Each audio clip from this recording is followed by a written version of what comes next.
Hello everyone, कैसे हो? सब बढ़िया है? सब अच्छे से चल रहा है? पढ़ रहे हो रेगुलर? क्लासें आपको मिल रही हैं? लेक्चर्स आपको डेली मिल जाते होंगे? अच्छे से पढ़ रहे होंगे और आपको बिल्कुल रेगुलर लेक्चर देखने ही हैं, ठीक है? अदरवाइज बीच में अगर आप लेक्चर छोड़ दोगे तो कॉन्सेप्ट क्लियर नहीं हो पाएंगे। और हम मेहनत कर रहे हैं आपके लिए, अच्छे से अच्छा कंटेंट आपको प्रोवाइड करा रहे हैं, तो आपको भी रेगुलर लेक्चर देखने हैं। ऐसा नहीं है काम से कोताही नहीं करनी है, ठीक है? पढ़ाई पर पूरा फोकस रखना है। चलो, तो हम आज के लेक्चर की बात कर लेते हैं। और आज के लेक्चर में हम जनरल जो प्रॉपर्टीज हैं जो रह गई हैं उनके बारे में हम डिस्कस करने वाले हैं आगे। इससे पहले मैं आपको बता दूं कि लास्ट वाले लेक्चर में हमने जो जनरल प्रॉपर्टीज थी कौन कौन सी, मेल्टिंग पॉइंट, बॉइलिंग पॉइंट, ठीक है, इसके अलावा एनर्जी ऑफ एटमाइजेशन और हाइड्रेशन एनर्जी, इनका डिस्कशन कर लिया था। क्लियर है?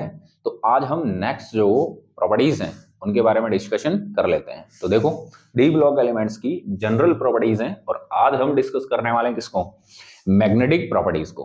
और हम बता दें आपको कि जो डी ब्लॉक एलिमेंट हैं उनको जब हम मैग्नेटिक फील्ड में प्लेस करते हैं, मतलब मैग्नेटिक फील्ड लगाते हैं, एन पोल एस पोल, और उनके बिटवीन जो मैग्नेटिक फील्ड होता है उसमें हम अगर किसी डी ब्लॉक एलिमेंट को या किसी भी सब्सटेंस को जब हम रखते हैं तो वहां पर कई टाइप की जो प्रॉपर्टीज है, मैग्नेटिक प्रॉपर्टीज, वो शो होती हैं, ठीक है? तो बस आज हम उन्हीं मैग्नेटिक प्रॉपर्टीज को डिस्कस करने वाले हैं। तो ध्यान से देखो, कई टाइप की मैग्नेटिक प्रॉपर्टीज शो होती हैं। इनमें सबसे पहली फर्स्ट जो हम डिस्कस करने वाले हैं वो है बेटा डायामैग्नेटिक। फर्स्ट कौन सा है? डायामैग्नेटिक। कौन सा है बेटा? डायामैग्नेटिक। तो हम डायामैग्नेटिक जो प्रॉपर्टी है वो जो डिस्कस करने वाले हैं। तो देखो, डायामैग्नेटिक होता क्या है एक्चुअल में, मैं आपको बता देता हूं। डायामैग्नेटिक सब्सटेंस क्या होता है, पहली बात तो ये। तो डायामैग्नेटिक का मीन तो होता है प्रतिचुंबकीय।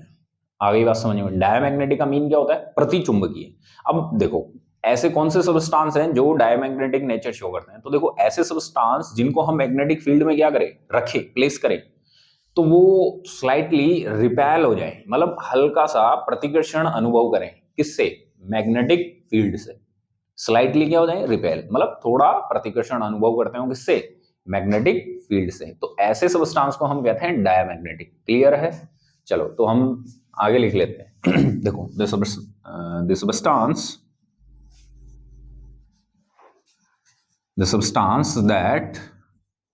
that slightly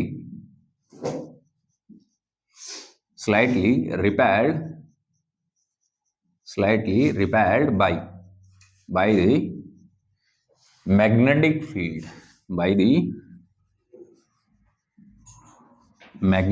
field, ठीक है, is called diamagnetic substance. Clear है?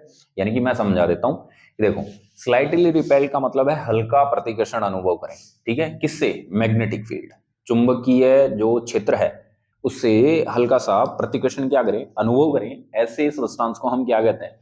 डायामैग्नेटिक, यानी कि प्रतिचुंबकीय पदार्थ कहते हैं। क्लियर है? अब डायामैग्नेटिक नेचर कब शो होती है? जब सब्सटेंस के अंदर कोई अनपेयर्ड इलेक्ट्रॉन प्रेजेंट नहीं हो, कोई सा भी अनपेयर्ड, मतलब एक भी अनपेयर्ड इलेक्ट्रॉन प्रेजेंट नहीं हो, ठीक है? मतलब हम कह सकते हैं if unpaired electron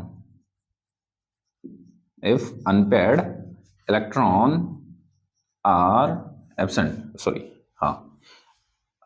unpaired electron are absent, then the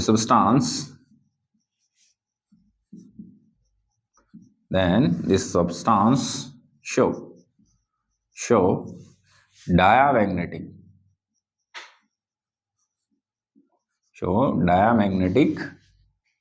behavior।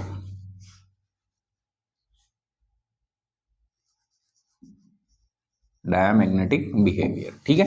तो अनपेयर्ड इलेक्ट्रॉन एब्सेंट होते हैं तो सब्सटेंस, तो पदार्थ कैसा नेचर शो करता है, कैसा बिहेवियर शो करता है? डायामैग्नेटिक, मतलब प्रतिचुंबकीय जो व्यवहार है वो प्रदर्शित करता है। कब होगा प्रतिचुंबकीय? जब अनपेयर्ड इलेक्ट्रॉन एब्सेंट होते हैं। अनपेयर्ड इलेक्ट्रॉन मतलब सिंगल इलेक्ट्रॉन जो है एक शेल में, सॉरी एक ऑर्बिटल में सिंगल इलेक्ट्रॉन हो, वो होते हैं अनपेयर्ड, डबल होते ही पेयर्ड हो जाए, तो अनपेयर्ड इलेक्ट्रॉन एब्सेंट। चलो, तो पहली जो प्रॉपर्टी है वो कंप्लीट। सेकंड ध्यान से देखो, सेकंड है paramagnetic.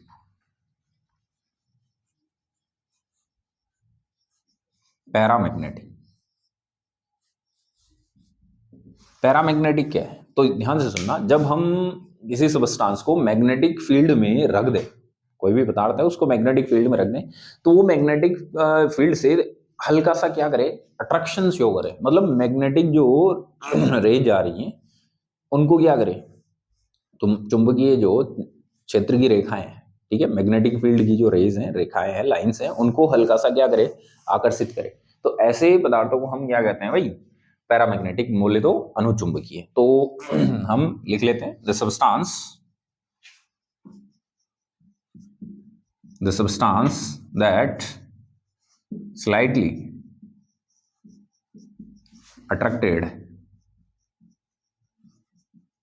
attracted by the magnetic field, by the magnetic field, तो ऐसे सब्सटेंस को हम क्या कहेंगे, पैरामैग्नेटिक, अनुचुंबकीय। मतलब समझा देता हूं कि ऐसे पदार्थ जिनको हम मैग्नेटिक फील्ड में रखें और वो उससे अट्रैक्शन, थोड़ा अट्रैक्शन या थोड़ा आकर्षण क्या करें, अनुभव करें, ठीक है, तो ऐसे पदार्थों को हम क्या कहते हैं, पैरामैग्नेटिक, अनुचुंबकीय कहते हैं। ठीक है, अनुचुंबकीय जो बिहेवियर है, पैरामैग्नेटिक जो बिहेवियर है, कब होगा, ठीक है, अनपेयर्ड इलेक्ट्रॉन की प्रेजेंस में, ठीक है। तो in presence of unpaired electron, in presence of unpaired electron, in presence of unpaired electron, the substance show paramagnetic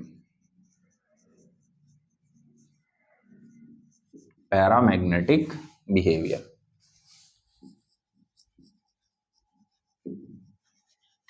आगे बात समझ में बेटा। तो अनपेयर्ड इलेक्ट्रॉन की प्रेजेंस में कोई जो सब्सटेंस है वो पैरामैग्नेटिक नेचर शो करता है, यानी कि प्रति चुंबकीय जो गुण है, सॉरी पैरामैग्नेटिक, अनुचुंबकीय, कौन सा, अनुचुंबकीय जो गुण है वो क्या करता है, प्रदर्शित करता है। आगे बात समझ में, पर कौन सी कंडीशन होगी, अनपेयर्ड इलेक्ट्रॉन की प्रेजेंस में, ठीक है। अब हम बात कर लेते हैं आगे कि देखो कई सारे सब जो सब्सटेंस हैं, या यूं कह सकते हैं डी ब्लॉक के एलिमेंट्स हैं, आयंस हैं, जो भी, अगर हम उनकी पैरामैग्नेटिक नेचर की बात करें तो किसी की ज्यादा होती है, किसी की कम होती है।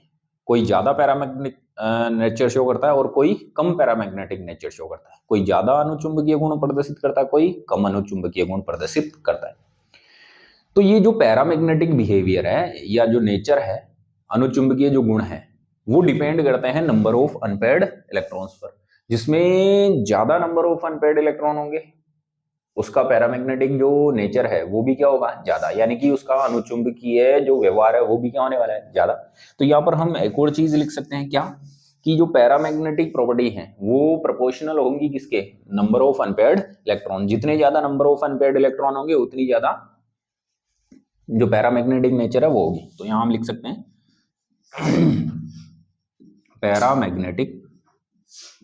पैरामैग्नेटिक प्रॉपर्टीज, ठीक है, वो क्या होंगी, डायरेक्ट प्रोपोर्शनल टू नंबर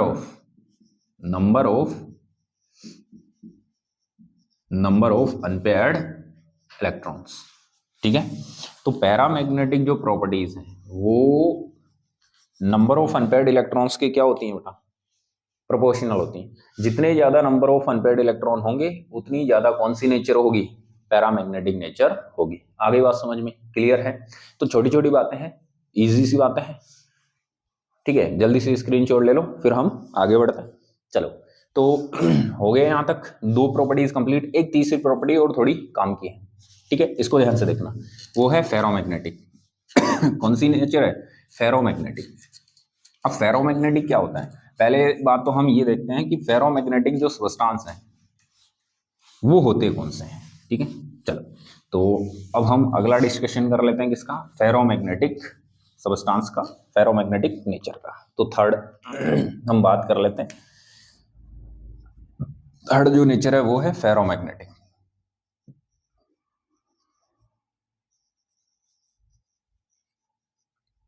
ठीक है, तो फेरोमैग्नेटिक, तो देखो बेटा ध्यान से देखो ना, अभी अभी हमने पैरामैग्नेटिक नेचर पढ़ी। पैरामैग्नेटिक नेचर क्या होती है? पैरामैग्नेटिक नेचर होती है कि अगर हम किसी पदार्थ को, सबस्टांस को जब किसमें रख दें, मैग्नेटिक फील्ड में रख दें, तो वो स्लाइटली क्या हो, अट्रैक्ट, मतलब हल्का सा क्या शो करे, अट्रैक्शन, किससे, मैग्नेटिक फील्ड से।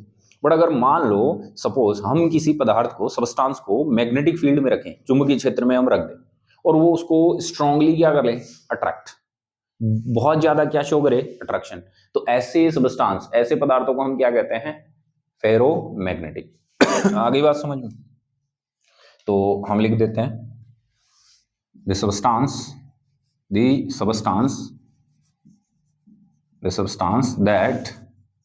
that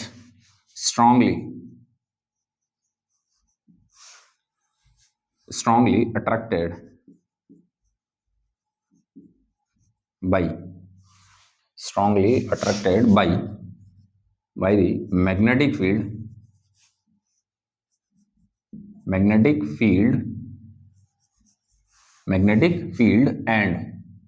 and kept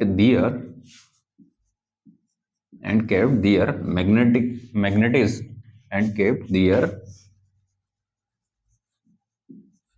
magnetism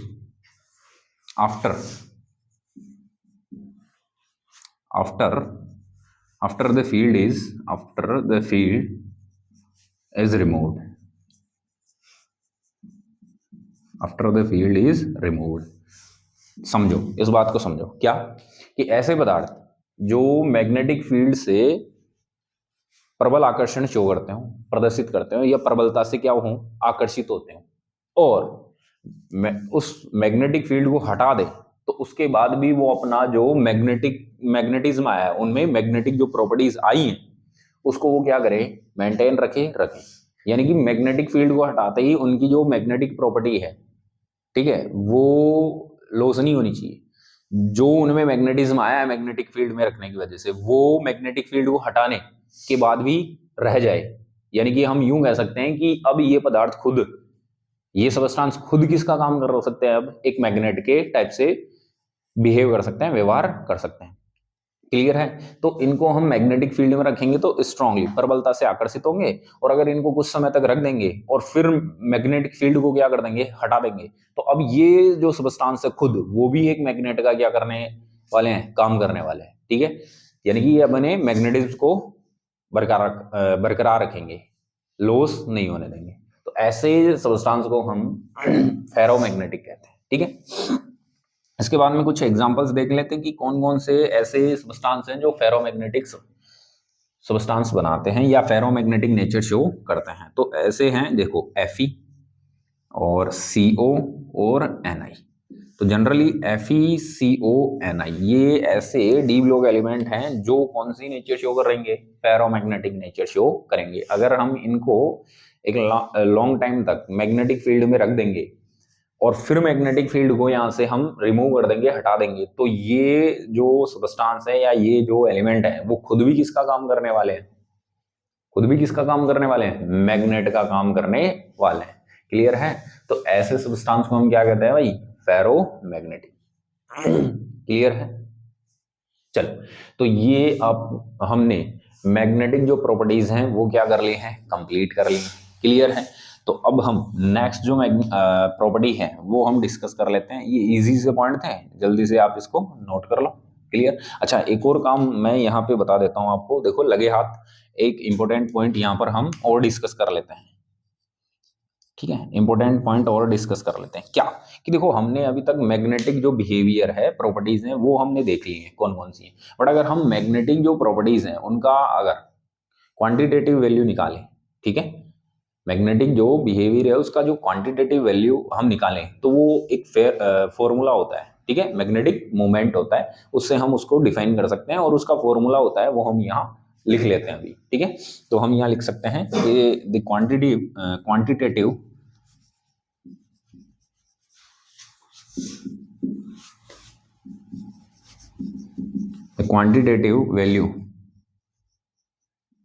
value of the quantitative value of the magnetic property, value of the magnetic properties, magnetic property defined by the magnetic moment, defined by the magnetic moment, ठीक है। और magnetic जो movement होता है, magnetic moment जो होता है जिसे हम चुंबकीय आघूर्ण कहते हैं, मैग्नेटिक मोमेंट को हम क्या कहते हैं, चुंबकीय आघूर्ण, और इसको डिनोट करते हैं किससे, म्यू से। तो जो मैग्नेटिक मोमेंट होता है उसको कैलकुलेट कैसे करते हैं, तो फॉर्मूला होता है एन ब्रैकेट एन प्लस 2 और स्क्वायर रूट, ठीक है। और इसकी जो यूनिट होती है वो क्या होती है, बीएम का मतलब बोहर मैग्नेटॉन, ये यूनिट है, ठीक है। इसका मतलब क्या है, बोहर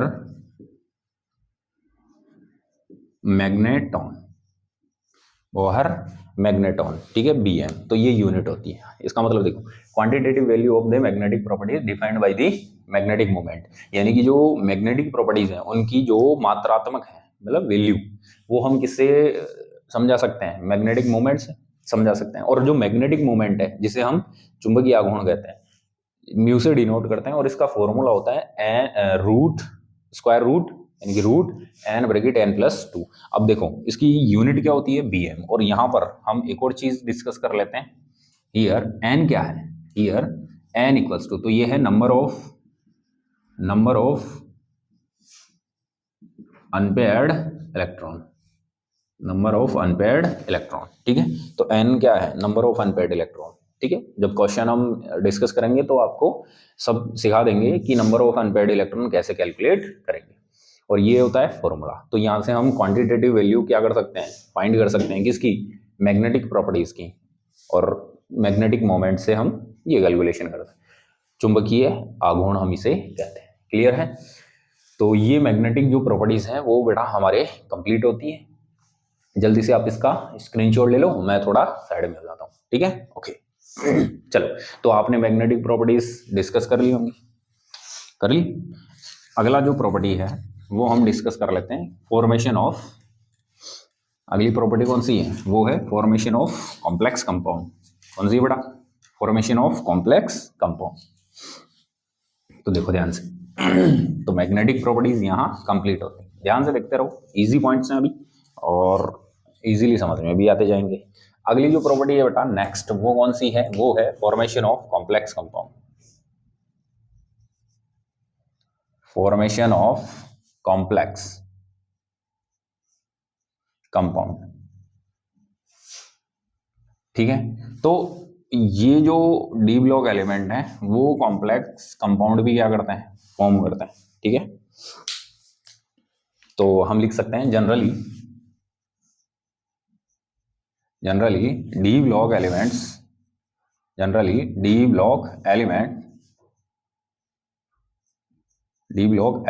फॉर्म कॉम्प्लेक्स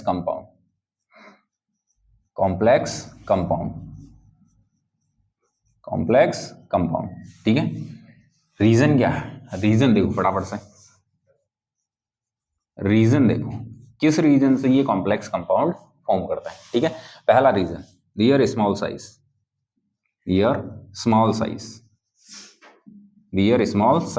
पहला reason. Reason number 2, near high Z effective, ये हमने डिस्कस कर लिया अभी पीछे वाले लेक्चर में।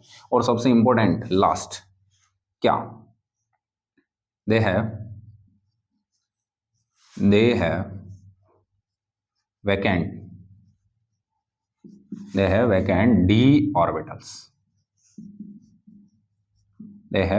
d orbitals, तो इन 3 रीजन की वजह से जो डी ब्लॉक एलिमेंट्स हैं वो क्या फॉर्म करते हैं, कॉम्प्लेक्स कंपाउंड फॉर्म करते हैं। अब मेन बात ये है कि कॉम्प्लेक्स कंपाउंड होते क्या हैं। देखो मैं आपको समझाता हूँ और फिर इन रीजन को क्लियर करता हूँ कि ये कैसे हो रहा है। आ गई बात समझ में, क्लियर है? तो ध्यान से देखो बेटा, इधर देखते रहो। देखो कॉम्प्लेक्स कंपाउंड क्या होते हैं, ऐसे कंपाउंड होते हैं जिनमें कोई मेटल होती है और मेटल से कोई एटम, मॉलिक्यूल या ग्रुप, ठीक है, वो इलेक्ट्रॉन डोनेट करता है और डोनेट करके कोऑर्डिनेट बॉन्ड बनाता है। ठीक है, कॉम्प्लेक्स कंपाउंड को एक और नाम से जानते हैं हम, जिसे कोऑर्डिनेशन कंपाउंड कहते हैं। तो कोऑर्डिनेट बॉन्ड बनाता है, जैसे मान लो ये एल एल एल मतलब लिगेंड है, एल का मतलब क्या है, लिगेंड। ठीक है, और ये हम डिस्कस करेंगे कोऑर्डिनेशन कंपाउंड वाले चैप्टर में। क्लियर है? चलो, कई बच्चों ने ये डिस्कस पढ़ लिया है, बाकी अपन अब पढ़ेंगे। ठीक है, तो नेक्स्ट जो चैप्टर आएगा उसमें लिगेंड जो है उनके बारे में डिस्कशन करेंगे। बट मैं आपको थोड़ा सा समझा देता हूं कि लिगेंड्स क्या है। तो देखो, लिगेंड्स ऐसे ग्रुप, एटम या मॉलिक्यूल हैं, आयन भी हो सकते हैं, जो मेटल को इलेक्ट्रॉन डोनेट करते हैं। क्या डोनेट करते हैं? इलेक्ट्रॉन डोनेट करते हैं। और इलेक्ट्रॉन डोनेट करके मेटल के साथ क्या कर लेते हैं, कोऑर्डिनेट बॉन्ड का फॉर्मेशन कर लेते हैं। क्लियर है? यस कि नो?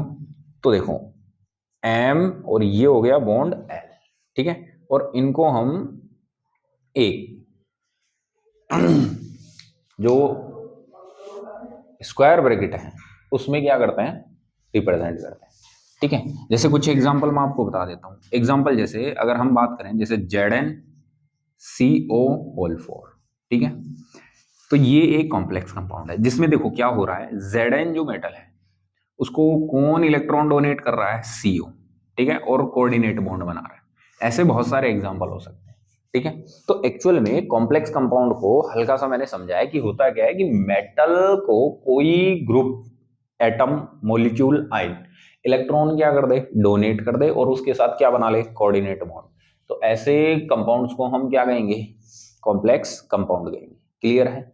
चलो, अब देखो, अब हमें लिगेंड से ज्यादा मतलब नहीं है, हमें मेटल से मतलब है। देखो मेटल कॉम्प्लेक्स कंपाउंड में कर क्या रही है, मेटल कॉम्प्लेक्स कंपाउंड में कर क्या रही है, देखो इलेक्ट्रॉन एक्सेप्ट कर रही है। क्या कर रही है, इलेक्ट्रॉन एक्सेप्ट कर रही है। क्यों? कोई ग्रुप आएगा, मेटल को क्या करेगा, इलेक्ट्रॉन डोनेट करेगा, तो मेटल उनको क्या करेगी, एक्सेप्ट करेगी। तो हमें मेटल से मतलब है। क्यों? क्योंकि ये जो मेटल है वो जनरली कौन सी होती है, डी ब्लॉक एलिमेंट्स होते हैं।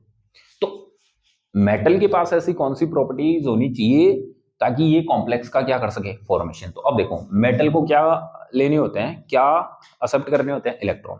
अब देखो इलेक्ट्रॉन कौन एक्सेप्ट करेगा, पहली बात तो ये कि इलेक्ट्रॉन एक्सेप्ट करे उसके लिए मेटल के पास वैकेंट जो स्पेस है, खाली जगह है, वो होनी चाहिए कि नहीं होनी चाहिए, होनी चाहिए। भाई कोई आ रहा है, इलेक्ट्रॉन आ रहा है, तो आएगा कहाँ, कहीं ना कहीं तो फिल होगा, बैठेगा। कहाँ बैठेगा, जहां वैकेंट स्पेस होगा। तो पहली बात तो ये है कि मेटल है वो कॉम्प्लेक्स तभी बना पाएगी जब इसके पास क्या हो, वैकेंट ऑर्बिटल्स हो, स्पेस हो। तो पहली बात, रीजन क्या है डी ब्लॉक एलिमेंट का कॉम्प्लेक्स बनाने का, कि इनके पास वैकेंट क्या होते हैं, डी ऑर्बिटल्स। क्लियर है? वैकेंट क्या होते हैं, डी ऑर्बिटल्स। तो खाली डी ऑर्बिटल इनके पास अवेलेबल होते हैं, इसलिए ये कॉम्प्लेक्स बनाने में सक्षम है। ठीक है, या कॉम्प्लेक्स बनाने का काम करते हैं। ठीक है, कैपेबल है।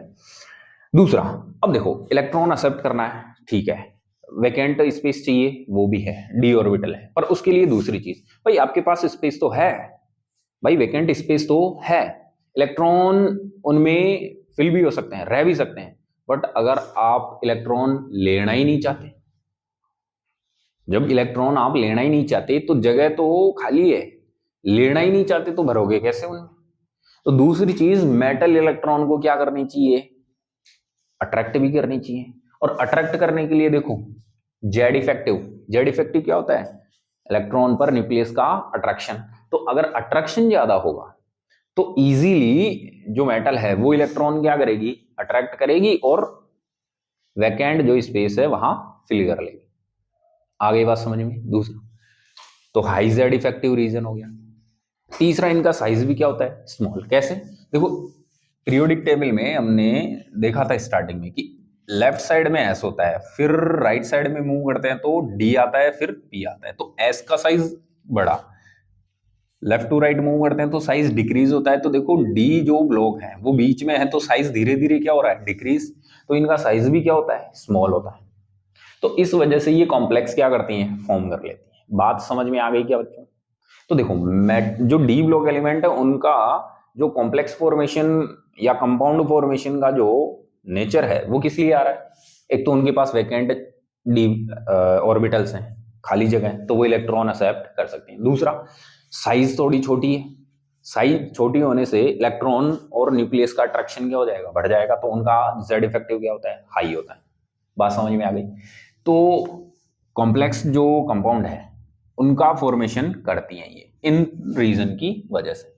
अब कॉम्प्लेक्स कंपाउंड के काफी सारे क्या हो सकते हैं एग्जांपल, जैसे ये हमने देख लिया। इसके अलावा और भी कई सारे एग्जांपल है, जैसे हम लिख सकते हैं क्या, NiCN4, ठीक है। और यहाँ चार्ज कर दें हम कितना, प्लस का, सॉरी माइनस का 2। आ गई बात समझ में? और भी कई सारे हो सकते हैं, जैसे CO, C2O4 whole thrice -3। Clear है? तो ऐसे कई सारे कॉम्प्लेक्स हम बना सकते हैं, ठीक है। और देखो ये ZnNiCO ये क्या है, डी ब्लॉक एलिमेंट है। तो ये बेटा अगला जो जनरल प्रॉपर्टी थी वो कंप्लीट हो गई। क्लियर है? तो डी ब्लॉक एलिमेंट क्यों बना रही है, रीजन समझा दिया मैंने। क्लियर? मेटल का रीजन क्या है कि ये कॉम्प्लेक्स बना रही है इन वजह से। चल, तो अगली जो प्रॉपर्टी है वो हम डिस्कस कर लेते हैं। ठीक है, अगली जो प्रॉपर्टी है वो है फॉर्मेशन ऑफ कलर्ड कंपाउंड।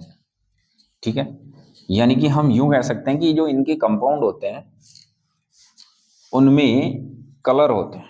ठीक है, तो नेक्स्ट प्रॉपर्टी है formation of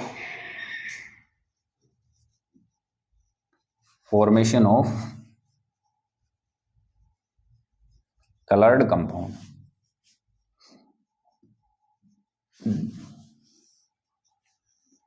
formation of coloured compound. तो जनरली डी ब्लॉक जो एलिमेंट हैं उनके जो कंपाउंड है वो बहुत सॉलिड और जो एक्वस स्टेट है दोनों में ही कलर शो करते हैं। ठीक है, अब इसका क्या रीजन है, क्यों शो कर रहे हैं, ये सारी बातें हम आगे डिस्कस करने वाले हैं। तो पहले तो हम लिख लेते हैं क्या, generally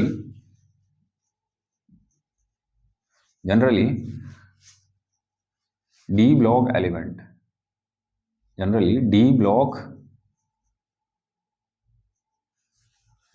element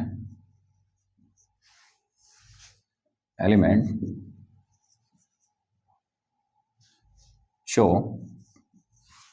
generally D block element show color in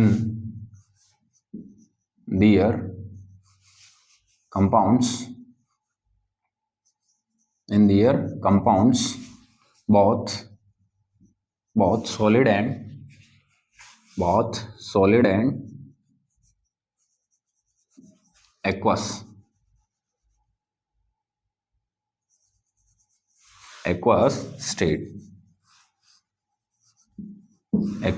state. ठीक है, तो जनरली डी ब्लॉक एलिमेंट्स हैं वो इनके कंपाउंड्स में कलर शो करती हैं, सॉलिड और एक्वस दोनों ही स्टेट में। क्लियर है? तो इसका मीन समझ में आ गया। चलो, अब इसका रीजन क्या है, तो रीजन देखो आप कि ऐसा क्यों हो रहा है। ठीक है, तो इसका रीजन क्या है, देखो कलर शो करने का पहला रीजन होता है डीडी ट्रांजिशन। ठीक है, तो फर्स्ट जो रीजन है वो है डीडी ट्रांजिशन। फर्स्ट रीजन क्या है, डीडी ट्रांजिशन। अब देखो डीडी ट्रांजिशन है वो कब यूज करना है funda, when unpaired electrons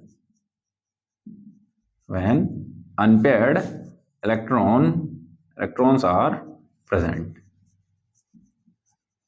When unpaired electrons are present, तो डीडी ट्रांजिशन का फंडा यूज कर रहा है जब अनपेयर्ड इलेक्ट्रॉन क्या हो, प्रेजेंट हो। दूसरा, ये है दूसरा जो रीजन है कलर शो करने का, वो है charge transfer. Charge transfer charge transfer. अब ये कब होता है? When unpaired electron, when unpaired electrons are absent. अगर अनपेयर्ड इलेक्ट्रॉन एब्सेंट है फिर भी कलर शो हो रहा है तो उसका रीजन होगा चार्ज ट्रांसफर। और थर्ड रीजन होता है पोलराइजेशन। थर्ड रीजन क्या होता है? पोलराइजेशन। तो बेसिकली ये तीन रीजन हैं जिनकी वजह से जो डी ब्लॉक एलिमेंट है उनके कंपाउंड्स क्या शो करते हैं? कलर शो करते हैं। क्लियर है? इन तीनों के बारे में हम डिस्कस करेंगे बट स्टेप बाय स्टेप, जब आएंगे तब हम करेंगे। पहले मैं आपको ये बताऊं डीडी ट्रांजिशन क्या होता है। ठीक है, ये बेसिकली जो कोऑर्डिनेशन कंपाउंड है वहां डिस्कस करेंगे। ठीक है, बट यहाँ थोड़ा बहुत मैं यहाँ समझा देता हूँ कि डीडी ट्रांजिशन होता क्या है। तो बेटा आप इधर देखें, डीडी ट्रांजिशन क्या है वो समझा देता हूं मैं। इधर देखो, डीडी ट्रांजिशन समझ लेना, बाकी हम डिटेल से कहां देखेंगे? कोऑर्डिनेशन कंपाउंड में। तो देखो DD transition, DD transition, DD transition क्या होता है? देखो हम ये चीज जानते हैं कि जो मेटल्स होती हैं, डी ब्लॉक एलिमेंट्स जो होते हैं मेटल्स, तो डी ब्लॉक एलिमेंट के पास डी ऑर्बिटल्स होंगे। क्लियर? और डी ऑर्बिटल कितने होते हैं? 5। क्लियर है? चलो, तो यहां पर देखो कोई मेटल है, ठीक है, ये रही, ये मेटल है। क्लियर? इस मेटल के पास कितने ऑर्बिटल हैं? डी ऑर्बिटल है, ये हैं डी ऑर्बिटल्स। ये कौन से ऑर्बिटल्स हैं? डी। और इन डी ऑर्बिटल्स की अभी एनर्जी फ्री स्टेट में है। कौन से स्टेट में? ये फ्री स्टेट। फ्री स्टेट का मतलब क्या है? अभी मेटल अकेला है, इसके पास कोई लिगेंड, यानी कि अभी अभी हमने डिस्कस किया है कि इलेक्ट्रॉन डोनेट करने वाले जो ग्रुप, एटम्स, मॉलिक्यूल, आयंस, कुछ भी वो नहीं है। अभी ये ओनली अकेला है, मेटल है। तो इसके पांचों जो डी ऑर्बिटल्स हैं, पांचों, इनकी एनर्जी क्या होने वाली है? सेम। क्लियर है? ओके। अब ध्यान से देखो, जैसे ही लिगेंड इसके पास आता है, लिगेंड का मतलब इलेक्ट्रॉन डोनेट करने वाला ग्रुप, तो इलेक्ट्रॉन डोनेट करने वाला ग्रुप जैसे ही इनके पास आता है तो वो क्या करता है? इन डी ऑर्बिटल्स को स्प्लिट करता है। स्प्लिट का मतलब दो भागों में बांटता है। कुछ की एनर्जी हाई करता है और कुछ की एनर्जी लो करता है। केवल अभी समझना है कि बेसिकली डीडी ट्रांजिशन है क्या, इसका जो कॉन्सेप्ट है वो हम कहाँ डिस्कस करने वाले हैं? कोऑर्डिनेशन कंपाउंड में। तो जो इलेक्ट्रॉन डोनेट करने वाला जो ग्रुप है वो जब आएगा तो वो इनको कितने पार्ट्स में डिवाइड कर देगा? 2 पार्ट्स में। कुछ की एनर्जी हाई कर देगा और कुछ की एनर्जी लो कर देगा। ठीक है, जैसे मान लो 2 की हाई हो गई और 3 की लो हो गई, तो ये स्प्लिटिंग हो गई। स्प्लिटिंग का मतलब है विपाटन कर देगा। तो डी ऑर्बिटल्स को वो 2 भागों में कर देगा, बांट देगा, तो 2 पार्ट्स में स्प्लिट कर देगा। अब इनकी एनर्जी क्या है? लो। इनकी एनर्जी कैसी है? लो। और इनकी एनर्जी क्या है? हाई। तो ये हाई एनर्जी के हैं और ये लो एनर्जी के। अगर सपोज दैट यहां पर कोई इलेक्ट्रॉन प्रेजेंट है लो एनर्जी में, ठीक है, यहां पर क्या है? कोई इलेक्ट्रॉन प्रेजेंट है, अनपेयर्ड इलेक्ट्रॉन है, लो एनर्जी में है। और अगर लाइट की क्या हो, विजिबल लाइट की क्या हो, प्रेजेंस हो, तो ये इलेक्ट्रॉन एनर्जी, देखो लाइट में क्या होती है? Energy, photon. फोटोन देखो हमने पढ़ा है 11th में कि फोटोन जो होता है वो एनर्जी का बंडल होता है। तो लाइट आ रही है, लाइट में फोटोन है, फोटोन एनर्जी का बंडल है, तो ये इलेक्ट्रॉन एनर्जी गेन करेगा जब लाइट इस पर गिरेगी, फॉल होगी, और ये हाई एनर्जी वाले ऑर्बिटल में पहुंच जाएगा। अब एनर्जी जिसकी हाई होती है, समझो जरा, जिसकी एनर्जी क्या होती है? हाई, उसकी स्टेबिलिटी कम होगी, तो ये वापस से कहाँ आएगा? लो एनर्जी में जंप करेगा। और लो एनर्जी में जंप करेगा तो यहाँ क्या इमिट करेगा? एनर्जी। और ये एनर्जी जो इमिट कर रहा है, इसी की वजह से कलर शो होते हैं। क्लियर है? अब आपको मैं ये बताता हूं कि डीडी ट्रांजिशन क्या है। तो देखो लो एनर्जी के कौन से ऑर्बिटल थे? डी। और ये हाई एनर्जी के कौन से थे? डी। तो बताओ इलेक्ट्रॉन कहां से कहां संक्रमण कर रहा है, ट्रांजिस्ट कर रहा है? लोअर एनर्जी के डी से हाई एनर्जी के डी में, मतलब डी से डी में ट्रांजिस्ट कर रहा है। और इसी वजह से एनर्जी इमिट करेगा और कलर शो होने वाला। तो इसी फंडे को हम क्या कहते हैं, डीडी ट्रांजिशन कहते हैं। और डीडी ट्रांजिशन यूज कब करना है, जब क्या हो, अनपेयर्ड इलेक्ट्रॉन, यहां क्या हूं, अनपेयर्ड इलेक्ट्रॉन। बात समझ में आ गई। इसके बाद में चार्ज ट्रांसफर है, वो आगे आएगा पॉइंट इसी में, वहां हम आपको क्लियर कर देंगे। और है पोलराइजेशन। तो इन तीन रीजन की वजह से जो डी ब्लॉक एलिमेंट है वो कलर्ड जो कॉम्प्लेक्स हैं, आयंस हैं, उनका क्या करते हैं, फॉर्मेशन करते हैं। क्लियर है, बात समझ में आ गई। क्लियर। चलो अब हम आगे की बात कर लेते हैं, क्या कि कलर शो होने के लिए कुछ कंडीशन है वो फॉलो होनी चाहिए, फुलफिल होनी चाहिए, अदरवाइज कलर शो नहीं होंगे। क्लियर, जल्दी से स्क्रीनशॉट ले लो, फिर मैं आगे बढ़ने वाला हूं। ठीक है, अब हम बात कर लेते हैं भाई, ये तो हो गए रीजन, ये तो क्या हो गया बेटा, रीजन। ठीक है, अब कलर शो करने के लिए कुछ कंडीशन है वो फुलफिल होनी चाहिए। अगर वो फुलफिल नहीं है तो कलर शो नहीं होगा, कलर शो नहीं होगा। ठीक है, तो हम बात कर लेते हैं the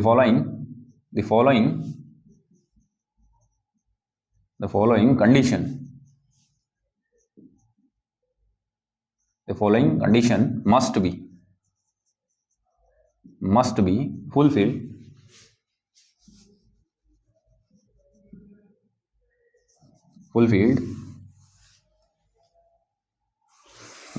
the following condition must be fulfilled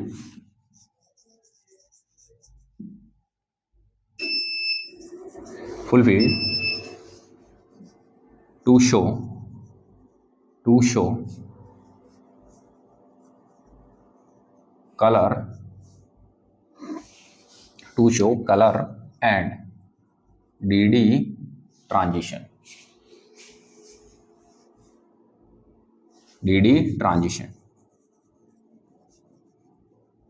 आगे बात समझ में।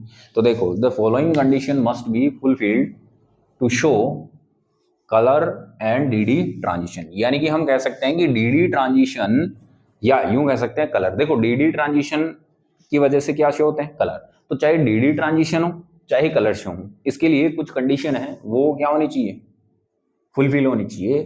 क्लियर है, अगर वो फुलफिल नहीं है तो कलर शो नहीं हो सकता। अब वो कंडीशन कौन कौन सी हैं, तो ध्यान से सुनना। पहली कंडीशन है प्रेजेंस ऑफ लाइट।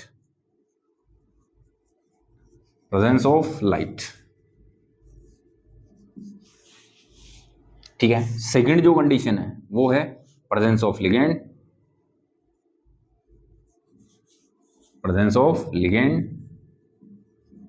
और थर्ड जो कंडीशन है वो है प्रेजेंस ऑफ अनपेयर्ड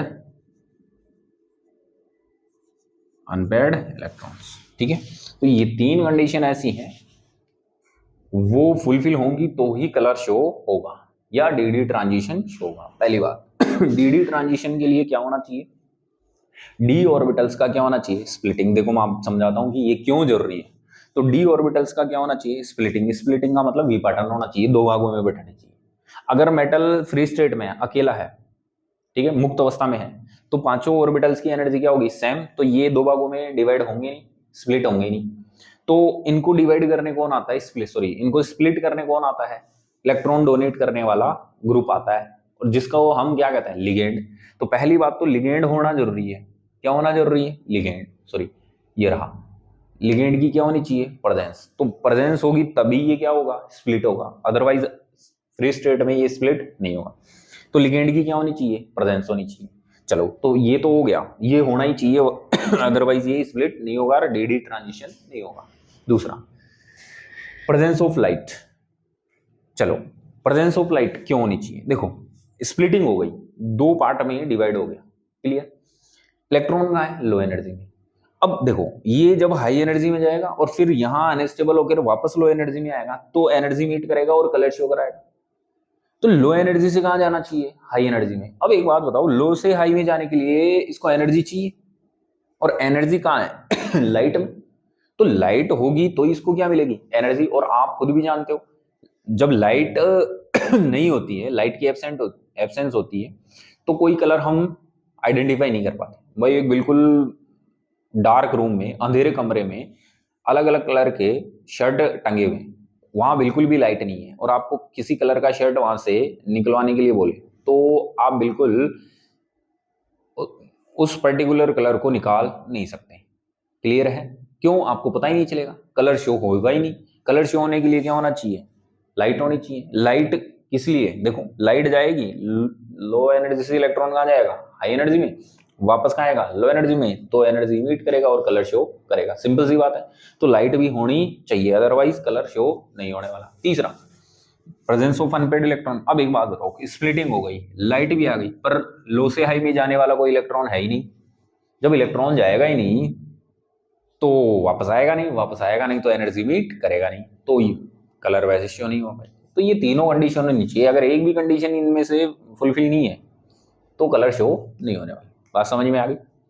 क्लियर है? चलो, तो ये फॉर्मेशन ऑफ कलर्ड कंपाउंड। ठीक है, चलो अगली बात हम कर लेते हैं अगली प्रॉपर्टी की। अगली प्रॉपर्टी कौन सी है? तो वो है बेटा कैटालाइटिक प्रॉपर्टी। ठीक है, क्या है बेटा? Catalytic property. तो नेक्स्ट प्रॉपर्टी जो हम डिस्कस करने वाले हैं वो है बेटा कैटालाइटिक प्रॉपर्टी। तो अगली है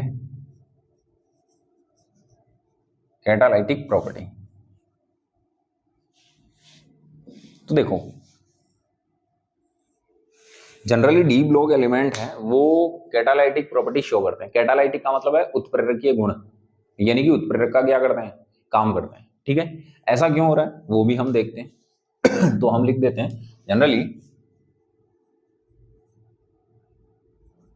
जनरली डी ब्लॉक एलिमेंट्स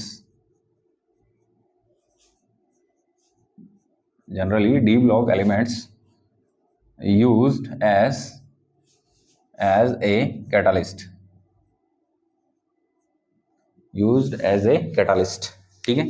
तो अगर हम बात करें, डी ब्लॉक के एलिमेंट सामान्यतः कैटालिस्ट उत्प्रेरक की तरह यूज होते हैं। रीजन क्या है? तो देखो, रीजन देख लो।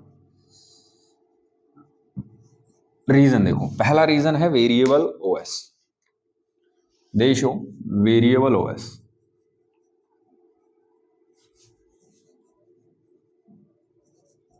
Variable OS. पहला रीजन तो यही है कि वो वेरिएबल ओएस क्या करते हैं? शो करते हैं। इसकी वजह से कैटालाइटिक प्रॉपर्टी आती है। ठीक है, दूसरा, they have vacant D orbitals. They have vacant D orbitals. तो इन दो रीजन की वजह से जो डी ब्लॉक एलिमेंट है वो जनरली क्या करते हैं? कैटालाइटिक प्रॉपर्टी शो करता है। ठीक है, अब हम ये समझ लेते हैं कि ये कैटालाइटिक प्रॉपर्टी वेरिएबल ओएस और वैकेंट डी ऑर्बिटल होने की वजह से क्यों शो कर रहे हैं। तो देखो, मैं एक एग्जांपल देता हूँ। एग्जांपल देखना, सपोज दैट अपने पास क्या है? N2 है। क्या है? N2 है प्लस 3S2 है। ठीक है, नाइट्रोजन गैस है, हाइड्रोजन गैस है, और ये 2NH3 अमोनिया गैस का क्या कर रहा है? फॉर्मेशन कर रहा है। तो यहाँ पर हम एक कैटालिस्ट यूज करते हैं Fe। आयरन जो है वो हम कैटालिस्ट के टाइप से यहाँ यूज करते हैं। अब देखो, कैटालिस्ट करेगा क्या? ध्यान से देखना, क्या करेगा? इधर देखो, सपोज दैट ये आपके पास आयरन का क्या है? ब्लॉक है। ठीक है, ये कौन है? Fe। ठीक है, और किसका काम कर रहा है? कैटालिस्ट। किसका काम कर रहा है? कैटालिस्ट का। अब देखो क्या कर रहा है, इसके पास पहली बात तो वेकेंट ऑर्बिटल्स हैं। वेकेंट ऑर्बिटल है मतलब खाली जगह। खाली जगह है तो देखो, N2 और H2 जो आएंगे, तो सपोज दैट हम कह देते हैं कि यहाँ N2 है। N2 है तो बताओ, नाइट्रोजन के बिटवीन कितने बॉन्ड होते हैं? ट्रिपल बॉन्ड होता है। ठीक है, तो नाइट्रोजन जो मॉलिक्यूल है, N2 मॉलिक्यूल है, उसको ये क्या करेगा? अपनी सरफेस पर, ठीक है, अपनी सरफेस पर बॉन्ड फॉर्मेशन के लिए स्पेस क्या करेगा? अवेलेबल कराएगा, जगह क्या कराएगा? उपलब्ध कराएगा। ठीक है, यानी कि N2 इसकी सरफेस पर आएगा और जो वैकेंट ऑर्बिटल्स हैं, ठीक है, उनमें अपने जो इलेक्ट्रॉन्स हैं वो क्या करेगा? डोनेट करेगा। ठीक है, और डोनेट करके यहां इस कैटालिस्ट की सरफेस पर आकर के क्या हो जाएगा? ओनली बैठेगा, कोई रिएक्शन नहीं करेगा, केवल अपने इलेक्ट्रॉन किन को डोनेट करेगा? Fe के वेकेंट ऑर्बिटल्स को डोनेट करेगा और यहाँ आकर के बॉन्ड फॉर्मेशन कर लेगा। क्लियर है?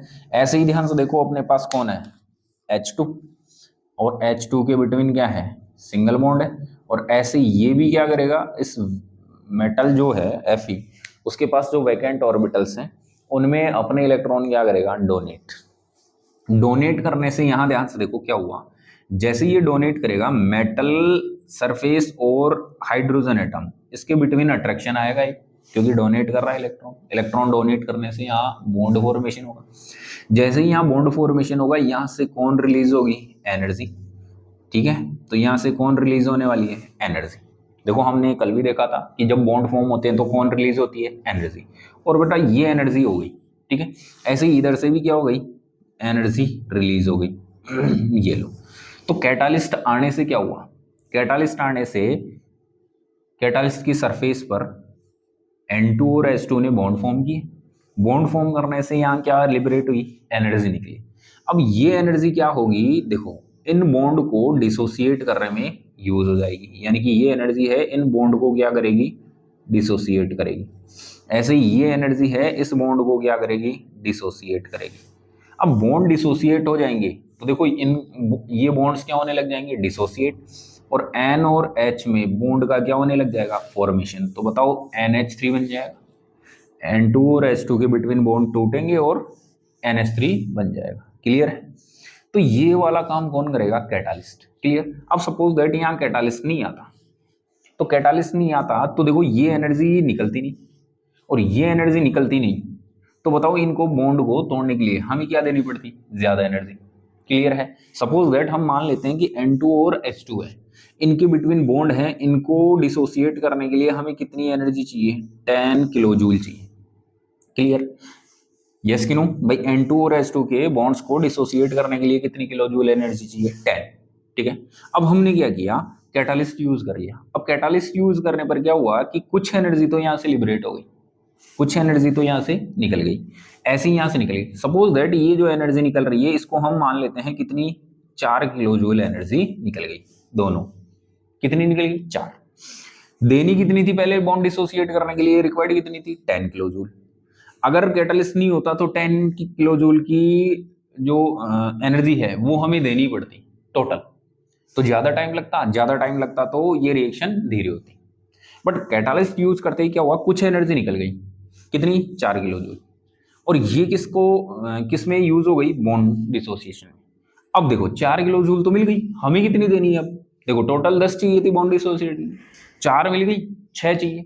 तो बताओ 6 किलो जूल एनर्जी हमें देनी पड़ रही है, तो कम टाइम होगा, कम टाइम में हम एनर्जी क्या कर देंगे, इसको प्रोवाइड करा देंगे। और अगर कम टाइम में एनर्जी मिल गई तो बताओ ये रिएक्शन जो पहले ज्यादा टाइम ले रही थी 10 किलो जूल एनर्जी प्रोवाइड कराने के लिए, अब 6 किलो जूल में ही ये जो रिएक्शन है वो कंप्लीट हो जाएगी। तो बताओ कम टाइम में हो गई कि नहीं हो गई, और कम टाइम में रिएक्शन कंप्लीट हो गई, मतलब रिएक्शन फास्ट हो गई। तो जो कैटालिस्ट है वो क्या कर रहा है पता है, रिएक्शन की रेट को बढ़ा रहा है, ठीक है, चेंज कर रहा है। कैसे चेंज कर रहा है, ऐसे चेंज कर रहा है। ये पूरा कॉन्सेप्ट है, समझ में आ गया? क्लियर? कैटालिस्ट अपने में कोई चेंज नहीं करेगा, कैटालिस्ट लास्ट में रिएक्शन एंड होती है तो एज इट इज जैसा था वैसा का वैसा मिल जाता है। क्लियर? चलो, तो ये हो गया कैटालिस्ट के टाइप से बिहेव करने के रीजन। अब ये तो हो गया वैकेंट ऑर्बिटल। वेरिएबल ओएस का मतलब क्या है, जैसे सपोज दैट यहां पर कोई एलिमेंट आता या कोई मॉलिक्यूल आता, उसको वैकेंट चाहिए कितने, 4 ऑर्बिटल। तो मेटल क्या करता है, जैसे अपनी वेरिएबल ओएस की वजह से ज्यादा इलेक्ट्रॉन भी डोनेट कर सकता और कम भी, तो वो आने वाले मॉलिक्यूल के अकॉर्डिंग एडजस्ट हो जाता है। अगर मान लो वेरिएबल शो ही नहीं करता, केवल एक ही टाइप की ओएस शो करता, तो वो किसी अदर सबस्टांस को कैटालिस्ट के टाइप से बिहेव कर ही नहीं सकता था। क्यों? जैसे मान लो किसी को चाहिए 4 खाली जगह, अब वो तो केवल एक ही टाइप की ओएस शो कर रहा है, वो केवल 2 ही ऑर्बिटल खाली रखना चाह रहा है, तो 4 वाले के लिए तो वो काम करेगा ही नहीं। तो वेरिएबल होने से क्या होता है कि एडजस्ट हो जाता है, ठीक है। तो सिंपल सी बात है, ज्यादा कुछ नहीं है।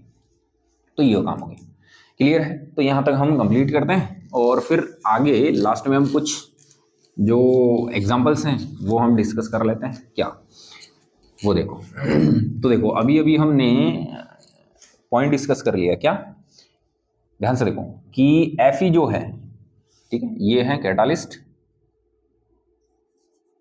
ये है कैटालिस्ट, और इधर है प्रोसेस जो भी है, ठीक है।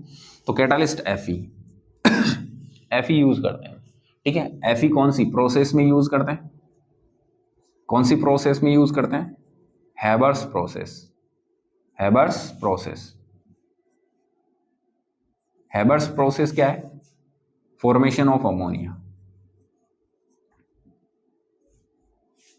फॉर्मेशन ऑफ अमोनिया, अमोनिया बोले तो NH3। तो NH3 फॉर्मेशन की जो प्रोसेस होती है उसे हैबर्स प्रोसेस कहते हैं, ठीक है। फिर हम बात कर लेते हैं V2O5। V2O5 जो होता है वो होता है कॉन्टैक्ट प्रोसेस में। कौन सी प्रोसेस में, कॉन्टैक्ट प्रोसेस। कॉन्टैक्ट प्रोसेस क्या होता है, फॉर्मेशन ऑफ H2SO4। H2SO4 का फॉर्मेशन जिस प्रोसेस से हम करते हैं उसे हम कॉन्टैक्ट प्रोसेस करते हैं, उसमें किसका यूज करते हैं, V2O5 का।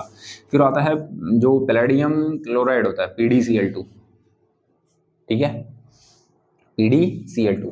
तो PDCl2 का जो यूज करते हैं वो वोकर प्रोसेस, किसमें करते हैं, वोकर प्रोसेस में करते हैं। वोकर प्रोसेस में क्या होता है, oxidation of alkene, oxidation of alkenes to aldehydes और कीटोन, ठीक है।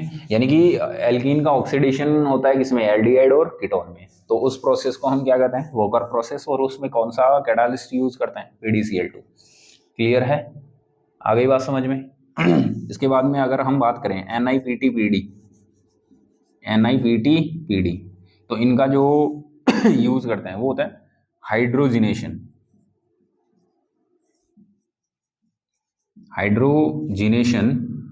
Of alkene, hydrogenation of alkenes, ठीक है। तो एल्कीन्स के हाइड्रोजिनेशन में हम किनका यूज करते हैं, NiPT-PD का यूज करते हैं। और एक होता है कॉपर, ठीक है, तो ये ऑक्सीडाइजिंग होता है, ठीक है, या यूं कह सकते हैं ऑक्सीडेशन ऑफ एल्कोहल्स,